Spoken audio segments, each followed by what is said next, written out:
चिंतन श्री गुरुदेव दत्त श्री स्वामी समर्थ महाराज की जय। स्वामी दत्त सेवा या चॅनलवर तुम्हा सर्वांचे खूप खूप स्वागत। तुम्हा सर्वांचं आरोग्य उत्तमाचं राहू दे, राहिलेलं आयुष्य आरोग्यदायी जाऊ दे, तुम्हा सगळ्यांना दीर्घायुष्य मिळू दे अशी मी स्वामी चरणी प्रार्थना करते आणि माझ्या व्हिडिओला सुरुवात करते। अधिक महिना सुरू झालेला आहे आणि बघता बघता 15 जून येईल आणि अधिक महिना संपेल आणि ह्या अधिक महिन्यामध्ये आपल्याला फक्त खरेदी करायची नाही सोन्याची वगैरे, तर त्याचबरोबर आपल्याला सेवा करायची आहेत। ह्या सेवा केल्यामुळं 1000 कोटीचे पुण्य आपल्याला मिळणार आहे। मग त्या सेवा कोणत्या करायच्या, तर कुलदेवी असेल, कुलदैवत असेल, स्वामी समर्थ महाराज असेल, त्याचप्रमाणे हा अधिक महिना हा भगवान श्रीहरी भगवान विष्णूंचा आहे आणि ह्या भगवान विष्णूंची जर तुम्ही सेवा केला तर तुमच्या घरामध्ये माता लक्ष्मी सुद्धा आपोआप येणार आहे, म्हणून ह्या सेवा करायची। तर सगळ्यात बघा, आजकाल आपल्याकडून पुण्यापेक्षा पाप जास्त घडत असतं, कारण आपण एवढे पवित्र नाही की आपल्या हातून कायम पुण्यच होतं। आता सध्या प्रत्येक व्यक्तीच्या आयुष्यात 90% पाप आहे आणि 10% पुण्य आहे आणि हे पाप आपल्या पापाची तीव्रता कमी व्हावी म्हणून आपल्याला काही सेवा करायच्या असतात आणि ह्या सेवा केल्यामुळे आपल्यातले आपण जे पाप करतो ते पाप पूर्ण नष्ट तर नाही होणार नाही, पण त्याची तीव्रता कमी होणार। मग बघा, आपल्या हातून काय होतं, कुणाच्या तर निंद्या नालस्त्या होतात, आपण कुणाच्या बद्दल तर वाईट बोलतो, कुणाला शिव्या देतो, कोणाला रडवतो, कोणाला मारतो, किडे मुंग्या असतील किंवा अजून काय असेल जीव जंतू असतील ह्यांना मारतो, म्हणजे आपल्या हातून न कळत ह्या चुका घडतात आणि आपल्या पापामध्ये भर पडत असते आणि हे पाप नष्ट होण्यासाठी आपल्याला अधिक महिन्यात जास्तीत जास्त सेवा करायची। आता बघा, आपण कुणाला तरी फसवत असतो, खोटं बोलत असतो, कुणाला तरी बघा, आता एखाद्या ठिकाणी आपण जातो भाजीला वगैरे आणि भाजीला गेल्यानंतर आपण चुकून त्यांना 20 रुपये देतो आणि 100 रुपये म्हणून त्याने आपल्याला 80 रुपये परत देत असतात। त्यावेळेला आपण ते पैसे परत द्यायचे असतात, पण आपण परत न देता आनंदाने घेऊन येत असतो, म्हणजे हे आपण दुसऱ्याला फसवत असतो। अशा पद्धतीनं फसवणं, खोटं बोलणं, कुणाला रडवणं, छोटे छोटे किडे मुंग्या मारणं हे पाप आहे। असं भलं मोठं पाप म्हणजे पाप नाही, तर ह्या छोट्या छोट्या गोष्टी म्हणजे सुद्धा पाप आहे। आता त्यासाठी बघा, आपल्या हिंदू धर्मात श्रावण महिना, मार्गशीर्ष महिना, अधिक महिना, नवरात्र ह्या ज्या महिन्यातल्या हिंदू धर्मातल्या विशिष्ट दिवस तिथी आहेत, त्या दिवसाला आपण जर असं काही सेवा उपाय तोडगे केले तर त्याचं आपल्याला फळ मिळतं आणि आपल्या पापाची तीव्रता कमी होत असते। आज अष्टमी आहे, म्हणजे अधिक महिन्यातली आज अष्टमी आहे आणि उद्या नवमी आहे, तर आज अष्टमीला आपल्याला आपला कुळाचार म्हणजे काय, आपल्या कुळाचा कुलदैवत आणि कुलदेवी यांचा कुळाचार करणे। मग आज अष्टमीला कुलदेवीची आपल्या ओटी भरायची आहे। आज शक्यतो तुम्हाला कुलदेवीची ओटी भरत असताना तुमच्या घरातल्या देवीसमोर तुळजाभवानीचा टाक असेल, फोटो असेल, लक्ष्मीची मूर्ती असेल किंवा फोटो असेल तर तुम्ही तिथं भरू शकता। जवळपास मंदिर असेल तुळजाभवानीचं तर तिथं सुद्धा भरू शकता। ओटीमध्ये काय, एक सुती किंवा रेशमी साडी, आता तुमची ऐपत नाही आहे साडी घ्यायची तर एक रेशमी किंवा सुती ब्लाऊज पीस घ्या, नारळ, गहू किंवा तांदूळ, केळी, बांगड्या, टिकल्या, हळकुंड, बदाम, खारीक, त्यानंतर गजरा, फुलाची वेणी, हळदी, कुंकू, मेहंदीचा कोन, ह्या सगळ्या गोष्टी घ्यायच्या आणि ह्या कुलदेवीच्या म्हणजे तुमच्या घरातली जी काय कुलदेवी आहे तिची ओटी भरायची। समजा तुम्ही घरामध्ये आज ओटी भरली तर दुसऱ्या दिवशी तुम्ही मंदिरात नेऊन ठेवली तरी चालेल।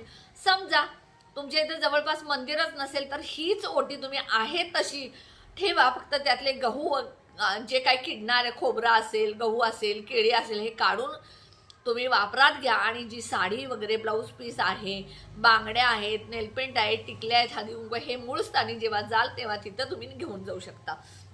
आता हे झालं अष्टमीला, उद्या नवमी आहे आणि नवमीला आपल्याला सेवा करायच्या आहेत। ह्या सेवा 9 लवंगांच्या आहेत। उद्या नवमी आहे म्हणून 9 लवंगांच्या सेवा करायच्या आहेत।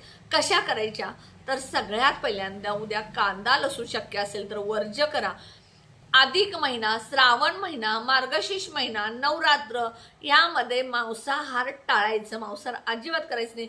आता आज आज आहे अष्टमी आणि उद्यापासून नवमी आहे, ह्याच्या आधी जर खाला असेल तर ठीक, आजपासून तुम्ही 15 जूनपर्यंत मांसाहार खाणं बंद करा.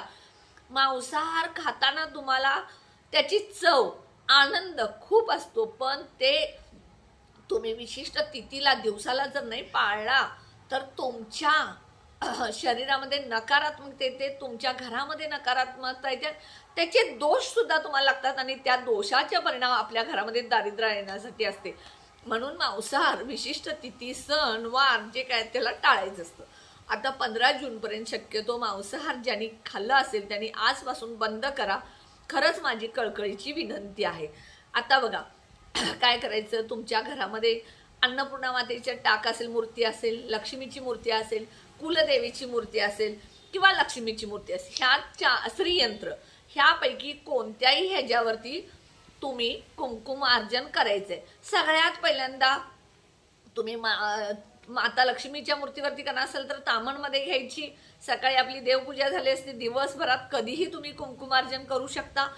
आणि अन्नपूर्णेची असेल तर तामणमध्ये घ्या, कुलदेवीची टाक असेल तर तामणमध्ये घ्या, तेही नसेल तर श्रीयंत्र तुम्ही तामणमध्ये घ्यायचं आणि चरणापासून माथ्यापर्यंत ह्या मधली 2 बोटं आणि अंगठा ह्यानं तुम्ही खालून वर तुम्ही कुंकुमार्जन करायचं. मग कुंकुमार्जन करत असताना तुम्ही श्री सूक्त म्हणू शकता, महालक्ष्मी अष्टकम म्हणू शकता किंवा तुम्ही महालक्ष्मीचा मंत्र म्हणू शकता. त्यानंतर तुम्हाला खूप महालक्ष्मी अष्टकम म्हणू शकता किंवा महालक्ष्मीचा मंत्र म्हणू शकता. हे कुठलंही म्हणत तुम्ही कुंकुमार्जन करायचं आहे. आणि त्यानंतर ज्या लवंगा आहेत त्या तुम्ही माता लक्ष्मी म्हणजे ज्याच्यावरती तुम्ही कुंकुमार्जन केले त्याचवरती एक लवंग ओम श्री महालक्ष्मी नमो नमः म्हणत अर्पण करायचे.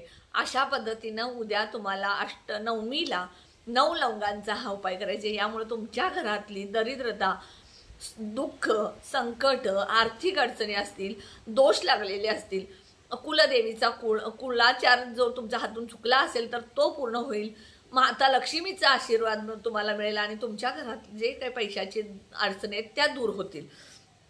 त्यानंतर बघा तुम्हाला काय करायचं आहे, आज आणि उद्या प्रत्येक महिन्याच्या अष्टमीला, नवमीला तुम्हाला दुर्गा सप्तशतीचा पाठ करणं शक्य असेल तर आज तुम्हाला शक्य असेल तर आज करा, उद्यापासून करणार असाल तर करा. अष्टमीला, नवमीला दुर्गा सप्तशतीचा पाठ केला तर अतिशय चांगलं. मग हा पाठ करत असताना तुम्ही संकल्पयुक्त पाठ केला तरी चालेल. आज आहे अष्टमी, आज संध्याकाळी तुम्ही 10:30 पर्यंत दुर्गा सप्तशती पाठ वाचू शकता. मग तुम्ही दुर्गा सप्तशतीचा पाठ ज्या दिवशी वाचता त्या दिवशी कांदा, लसूण, मांसाहार हे तुम्ही टाळायचंय. आता आज सकाळी तुम्ही चुकून जर तुम्हाला माहीत नसेल, व्हिडिओ तुम्ही आत्ता बघताय तर तुम्ही आज कांदा लसूण खाला असेल तर तुम्ही माफी मागा आणि दुर्गा सप्तशतीचा पाठ वाचायला बसा. मग तुम्ही दुर्गा सप्तशतीचा पाठ वाचत असताना जेव्हा संकल्प करता तेव्हा तुम्ही असं म्हणा, प्रत्येक महिन्याच्या अष्टमीला, नवमीला माझ्याकडून तुम्ही दुर्गा सप्तशतीचा पाठ करून घ्या आणि ज्या काय माझ्या अडचणी येते तुम्ही सोडवा असं म्हणू शकता.